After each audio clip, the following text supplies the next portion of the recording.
chicos, je vous présente Archimboldo. Donc dans Archimboldo, vous aurez des petites ardoises aimantées. Donc c'est un jeu pour 6 joueurs et le but du jeu, eh bien, c'est d'essayer de faire la plus belle création possible. Alors la création sera jugée par les joueurs qui joueront. Donc au départ du jeu, vous voyez, on a plein de petits éléments, des fruits, des légumes, etc. Puisque vous savez qu'Archimboldo a peint les saisons avec des légumes et des fruits. Donc, eh bien, ici, il va falloir essayer de faire comme Archimboldo. Alors, bien entendu, ça va être dicté par une règle bien précise, c'est-à-dire que vous avez des morceaux ici blancs sur lesquels sont inscrits des choses, et ici, des petits morceaux verts. Donc, au début d'un tour, un joueur va tirer, par exemple, deux.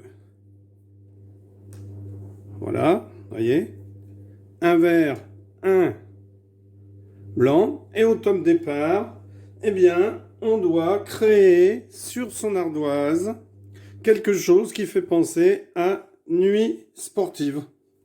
Donc, écoutez, c'est à vous ensuite. Donc, on a le droit de prendre qu'un seul élément à la fois, et ensuite, eh bien, on essaye de construire quelque chose, de fabriquer quelque chose qui puisse faire penser à une nuit sportive.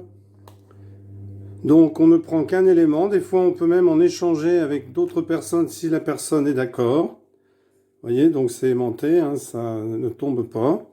Donc là, moi j'essaye de faire un personnage qui est en train de courir.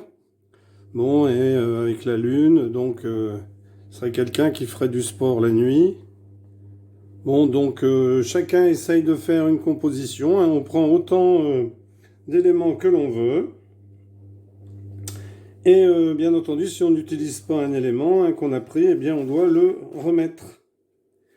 Donc dès qu'un joueur a terminé son œuvre, il pivote son plateau. D'accord? Alors ce qu'on peut faire, c'est décider que on joue tous en même temps et on passe, hein, bien entendu, une fois qu'on a pivoté, alors on peut le cacher. En fait, on peut le cacher. Et puis, dès que tout le monde a fini, eh bien, ce qu'on va faire, c'est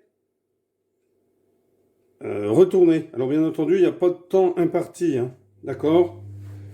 Donc, à chaque tour, on peut faire Archimboldo. Donc, si on est 6, eh bien, à chaque tour, on fait 6 tours. On peut en faire plus si on veut. On peut jouer à 2 si on est très très nombreux. D'accord? Et bien entendu, quand on a ensuite fini, eh bien, on va montrer nos œuvres à chaque personne. Et on va voter pour celle qui paraît la plus adaptée à ce qu'on avait demandé. Donc, on va soit demander à chacun de dire pour quelle œuvre il vote, ou alors on va demander aux gens de montrer du doigt la personne pour qui il vote.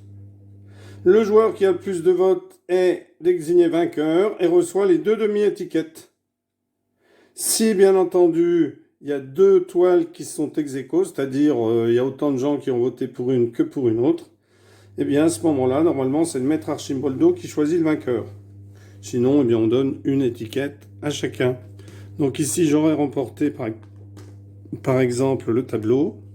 Eh bien, j'aurais récupéré les 2 étiquettes. Voilà comment se joue Archimboldo. C'est très très très agréable de jouer. Je vous le conseille vivement. Merci d'avoir suivi cette vidéo et à bientôt pour une nouvelle vidéo. Au revoir.